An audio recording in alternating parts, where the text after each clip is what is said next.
இந்த ஊதியத்தை பெற்றுக்கொண்டு நீங்கள் பணி செய்வதாக இருந்தால் பணி செய்யுங்கள், இல்லைன்னு சொன்னால் வேலையை விட்டு போங்கன்னே சொன்னாங்க. இது தொழிலாளி விரோத போக்கா இல்லையா? 14,000 ரூபா ஊதியம் வாங்கிட்டு எப்படிங்க வந்து செவிலியர் வேலை செய்ய முடியும்? அது சென்னை மாநகரம் போன்ற இடங்களில் அவங்க வந்து எப்படி வேலை பார்க்க முடியும்? அப்போ இந்த நியாயத்தன்மை உணராமல் அவங்க வந்து அரசு அழைத்து பேசணும், உடனடியாக தீர்வு காணணும் என்று சொல்லியிருந்தாங்கன்னா பரவாயில்ல. ஆனால் உடனடியாக அவங்க அப்புறப்படுத்த வேண்டும். அதே மாதிரி அவங்க வந்து இந்த ஊதியத்தை வாங்கி கொண்டு வேலை செய்தால் செய்ய வேண்டும், இல்லை என்றால் வேலையை விட்டு போக வேண்டும் சொன்னது மிக கடுமையான ஒரு தொழிலாளி வர்க்க போக்கு. அதுவும் இந்திரா பானர்ஜி அம்மா அவங்க சொன்னது.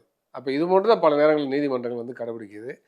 அப்புறம் வந்து அரசு பணியாளர்கள், ஆசிரியர்கள், இந்த மாதிரி செவிலியர்கள், மருத்துவர்லாம் போகிறான்னாக்க யாரையாவது கண்டுபிடிச்சி, அதாவது ஒரு பெரிய தேசபக்தர் மாதிரி புதுசாக ஒருத்தர் உருவாக்கி மருத்துவர்கள் போடுறதுனால பொதுமக்கள் பாதிக்கப்படுறாங்க, செவிலியர் போடுறதுனால பொதுமக்கள் பாதிக்கப்படுறாங்க.